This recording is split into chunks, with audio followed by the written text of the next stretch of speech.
जी अस्सलाम वालेकुम dear student, कैसे हैं? उम्मीद आप सब लोग खैरियत से होंगे और दिल लगाकर पढ़ भी रहे होंगे। जैसा कि आप लोगों को पता है कि हमने सेकंड ईयर की फ़िज़िक्स इलेक्ट्रोस्टैटिक उसका चैप्टर नंबर 1 उसको स्टार्ट किया है और हम गॉसेस लॉ की एप्लीकेशन को डिस्कशन कर रहे हैं उसकी। तो आज ये जो हमारे पास है ये सेकेंड एप्लीकेशन है। सेकंड एप्लीकेशन हमने आज इसकी करनी है, डिस्कशन करनी है। तो वो हमारे पास है electric intensity due to infinite sheet of charge. ठीक हो गया। तो आज हमने इसके बारे में थोड़ी सी डिस्कशन करनी है। और जैसा कि मैंने फर्स्ट लेक्चर में यानी फर्स्ट एप्लीकेशन में आपको बताया था कि गॉसेस लॉ की एप्लीकेशन को यूज़ करने का पर्पज़ क्या था।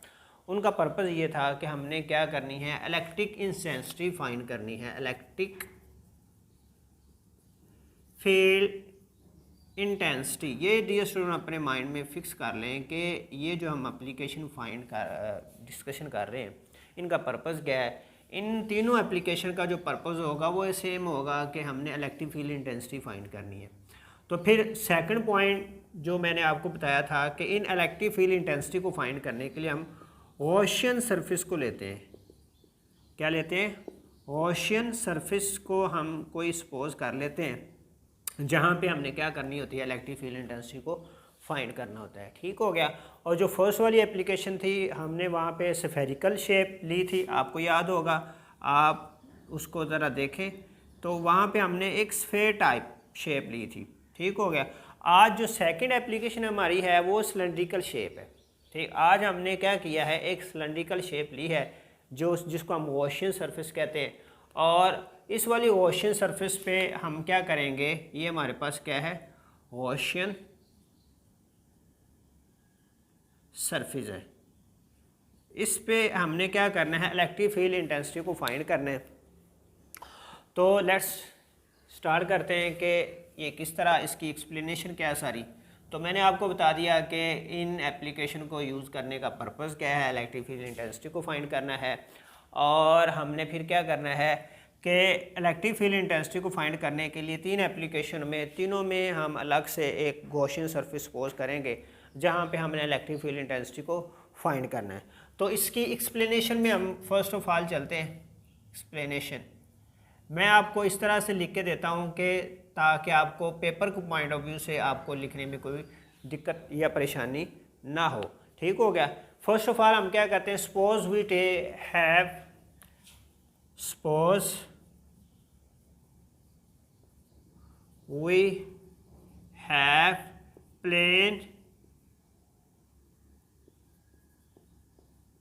sheet in which charge, in which positive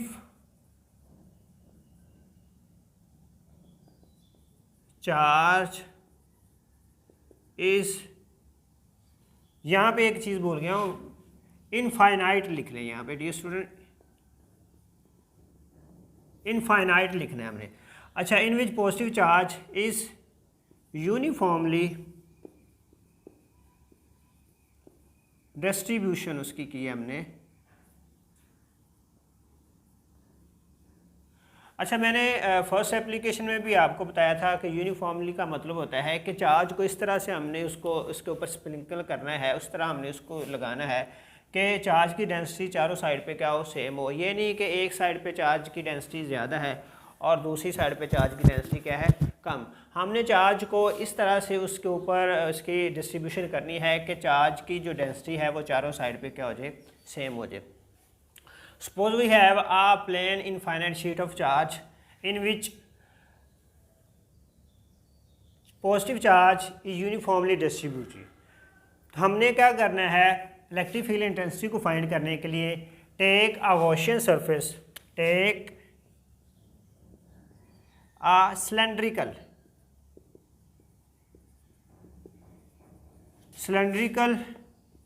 shape Gaussian surface. हमने सिलेंड्रिकल शेप गॉसियन सरफेस हमने सपोज करनी है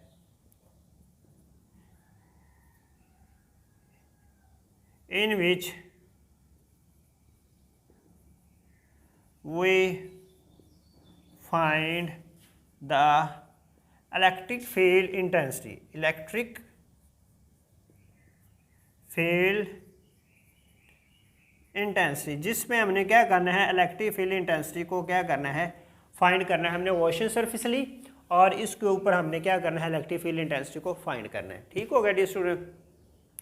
तो इलेक्ट्रिक फील्ड इंटेंसिटी को फाइंड करने के लिए फर्स्ट ऑफ ऑल मैंने आपको फर्स्ट एप्लीकेशन में बताया था, हमें ज़रूरत पड़ेगी कि हम क्या करें, इलेक्ट्रिक फ्लक्स गॉसियस लॉ को हमने यूज़ करना है। तो गॉसियस लॉ के लिए हमारे पास हमें पता है बाय यूजिंग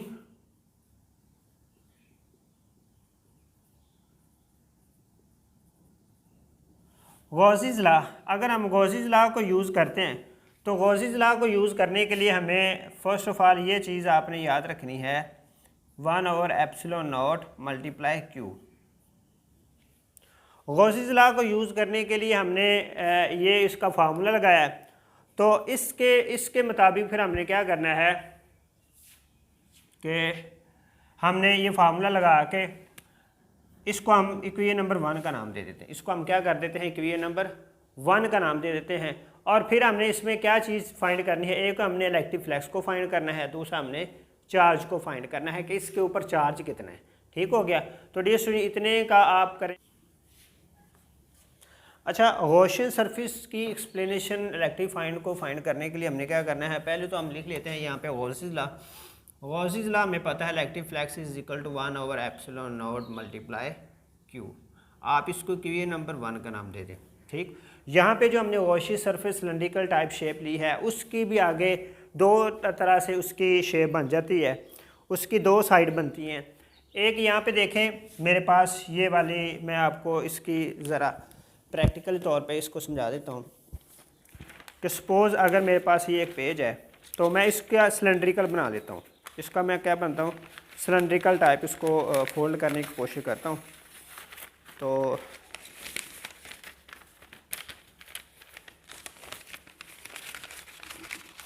जी स्टूडेंट बन गए।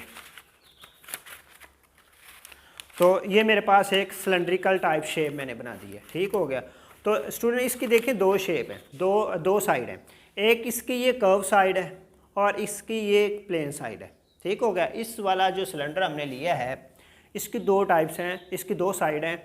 एक इसकी ये प्लेन साइड है और एक इसकी ये वाली कर्व साइड है। और हमने इस वाली शेप में क्या करना है, इलेक्ट्रिक फ्लक्स को फाइंड करना है कि जो मेरी प्लेन साइड है इसमें इलेक्ट्रिक फ्लक्स कितना है और ये जो मेरी कर्व साइड है उसमें इलेक्ट्रिक फ्लक्स कितना है। ये चीज़ हम फाइंड करके फिर हम चार्ज को फाइंड करके इसकी मैं फाइनल कैलकुलेशन पे पहुंच जाएंगे। ठीक हो गया। तो यहाँ पे देखिए, जैसे मैं आपको बता देता हूँ कि इस सिलेंड्रिकल शेप को हमने इसके अंदर रखा किस तरह। ये मेरे पास सपोज ये मेरे पास एक शीट है और ये जो मेरे पास सिलेंड्रिकल शेप है वो इस तरह है। ठीक हो गया। ये एक इसकी जो प्लेन साइड है वन साइड है और दूसरी जो प्लेन साइड दूसरी साइड पे है। ठीक हो गया। और जो इलेक्ट्रिक फ्लक्स लेफ्ट साइड पे होगा वही इलेक्ट्रिक फ्लक्स हमारे पास राइट साइड पे होगा। ठीक, ये एक plane sheet infinite sheet of charge है। ठीक हो गया। और इसके अंदर हमने सिलेंड्रिकल शेप हमने रखी हुई है और इसमें हमने इलेक्ट्रिक फ्लक्स को फाइंड करना है।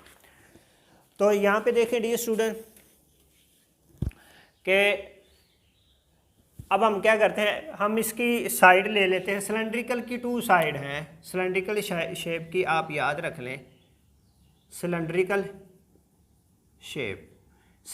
शेप में हमने क्या करना है, इलेक्ट्रिक फ्लक्स को फाइंड करना है। तो यहाँ पे देखें, अगर मैं इसकी जो ये वाली शेप लेता हूँ, ये वाली साइड लेता हूँ, मेरे पास है प्लेन साइड। हमने इस गॉसियन सरफेस के अंदर सपोज किया मेरे पास ये वाला चार्ज है।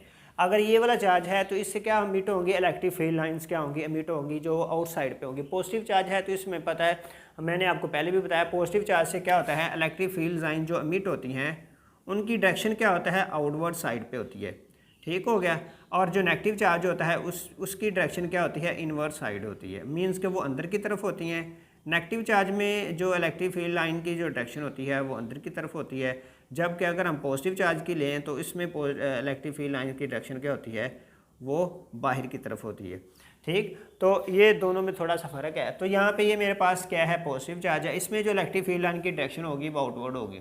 ठीक, हम सपोज करते हैं कि यहाँ से जो इलेक्ट्रिक फील्ड लाइंस निकल रही हैं इसमें से ये इस तरह और ये इस तरफ जा रही हैं। अच्छा, दूसरा हमने ये भी कैलकुलेशन की थी कि हम जब भी इलेक्ट्रिक फ्लक्स को फाइंड करना होता है तो हम क्या करते हैं, किसी भी सरफेस के नॉर्मल वेक्टर ड्रा करते हैं, ठीक, जिसको हम यूनिट वेक्टर मीन्स कि ये मेरे पास अगर नॉर्मल वेक्टर है, ठीक, तो अगर इसका मैं इलेक्ट्रिक फील्ड लाइन इस तरह मिट हो रही है तो इस वाले प्लेन साइड के परपेंडिकुलर, अगर ये सारी शीट मेरे पास क्या है, नॉर्मल एक प्लेन शीट है, तो इसका अगर मैंने नॉर्मल ड्रा करना है तो जो इसके परपेंडिकुलर होगा उसको हम क्या बोलते हैं, नॉर्मल वेक्टर बोलते हैं, ठीक हो गया। और ये नॉर्मल वेक्टर इसकी सारी सरफेस के साथ क्या बना है, 90 का एंगल बना रहा है। इसी तरह अगर ये मेरे पास प्लेन साइड है तो इसका नॉर्मल वेक्टर की डायरेक्शन क्या होगी, इस तरफ होगी। अगर ये प्लेन साइड है तो इससे जो इलेक्ट्रिक फील्ड लाइंस इस तरह मीट हो रही हैं और नॉर्मल वेक्टर की डायरेक्शन भी क्या है, इस तरफ है। दोनों की डायरेक्शन, इलेक्ट्रिक फील्ड लाइन की डायरेक्शन और नॉर्मल वेक्टर की डायरेक्शन क्या है, दोनों की सेम है। तो हम क्या करते हैं, बाय यूजिंग इलेक्ट्रिक फ्लक्स, अगर हम इलेक्ट्रिक फ्लक्स को यूज़ करते हैं तो उसका फार्मूला देखें, हमने पढ़ा हुआ है E.A, और इसको अगर हम ट्रिग्नोमेट्रिक फॉर्म में लिखते हैं तो मेरे पास ये आता है। यहाँ पे देखें इलेक्ट्रिक फील्ड लाइन और यूनिट वेक्टर दोनों की डायरेक्शन सेम है। जब दोनों की डायरेक्शन सेम होगी तो हमें पता है डायरेक्शन सेम होगी तो जो मेरे पास एंगल होगा वो ज़ीरो होगा। एंगल ज़ीरो होगा तो मेरे पास कोस ज़ीरो जब हम पुट करेंगे तो कोस ज़ीरो क्या होता है डियर स्टूडेंट, कोस ज़ीरो हमें पता है वो 1 के बराबर होता है। मीन्स के मेरे पास जो लेफ़्ट साइड पे इलेक्ट्रिक फ्लक्स आया है, इलेक्ट्रिक फ्लक्स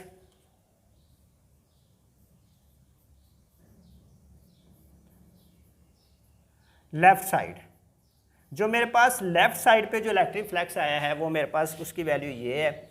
जितना इलेक्ट्रिक फ्लक्स मेरे पास लेफ़्ट साइड पे है उतना ही मेरे पास इलेक्ट्रिक फ्लक्स क्या होगा, राइट साइड पे होगा। ठीक हो, तो हम यहाँ पे ये भी लिख सकते हैं फॉर राइट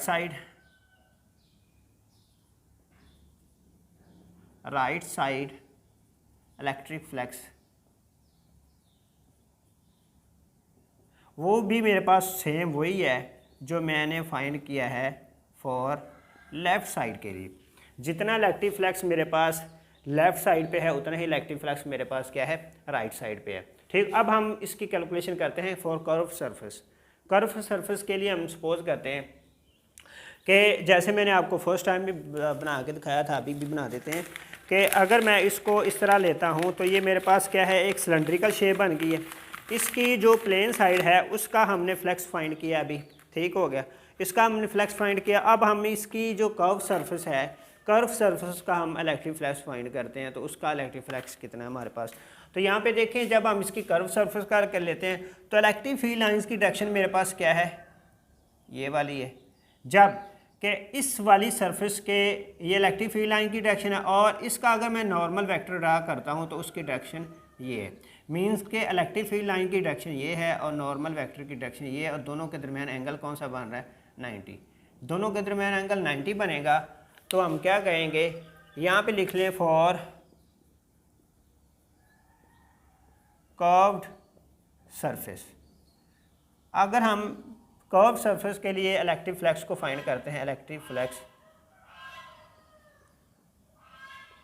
तो हमारे पास वहाँ पे क्या होगा, ये क्योंकि ये 90 का एंगल बना रहे हैं तो जब ये 90 का एंगल बनाएंगे इलेक्ट्रिक फील्ड लाइंस और यूनिट एरिया, तो जब इनके दरमियान 90 का एंगल बनेगा तो वो मेरे पास क्या हो जाएगा, ज़ीरो। कोस ज़ीरो 90 क्या होता है हमें पता है डियर स्टूडेंट, ये भी आप याद रख लें। कोस 90 क्या होता है, ज़ीरो, और कोस ज़ीरो हमारे पास क्या होता है, 1।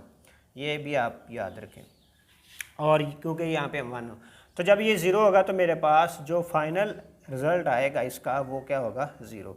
मीन्स क्या हो गया कि इलेक्ट्रिक फ्लक्स जो होगा फॉर कर्व सरफेस के लिए वो मेरे पास क्या होगा, ज़ीरो होगा। ठीक, और ये जो मेरे प्लेन साइड हैं वहाँ पे इलेक्ट्रिक फ्लक्स मेरे पास EA और मेरे पास ये EA आ गया, दोनों की तरफ मेरा इलेक्ट्रिक फील्ड एरिया और ये आ गया। ठीक हो गया। अब हम इसकी सारे की इसका स्क्रीनशॉट करें। अच्छा, अभी हमने इलेक्ट्रिक फ्लक्स फाइंड किया था तो हम लिख लेते हैं electric flux for left side plus electric flux for right side plus electric flux for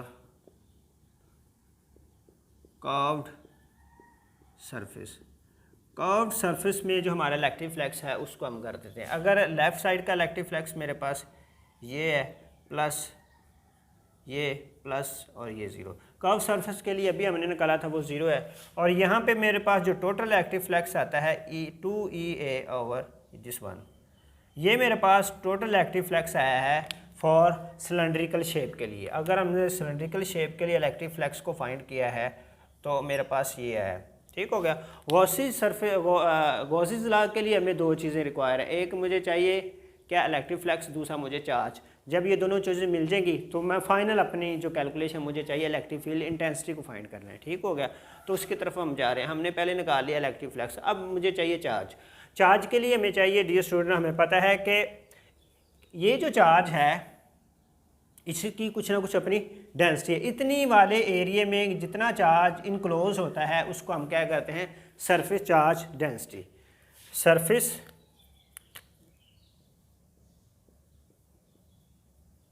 charge density, इसका फार्मूला हमारे पास है this one, phi is equal to q over A. ठीक, तो यहाँ पे मुझे क्या चाहिए, क्यू चाहिए, तो ये दूसरी साइड पे क्या हो जाएगा, मल्टीप्लाई हो जाएगा। और यहाँ पे मेरे पास क्यू की वैल्यू आ गई है कि एक स्मॉल यूनिट एरिया में कितना चार्ज इनक्लोज है। अगर हम इतने वाला पोर्शन लेते हैं इस गॉसियन सरफेस का, तो इस सरफेस के अंदर कितना चार्ज इनक्लोज है वो हमने क्या कर ली, उसकी कैलकुलेशन कर ली है। कि यहाँ से हमें क्यू भी मिल गया और इलेक्ट्रिक फ्लक्स भी मिला है। Putting these value in equation number 1, putting, आगे भी यहाँ पे लिख देते हैं, पुटिंग वैल्यू ऑफ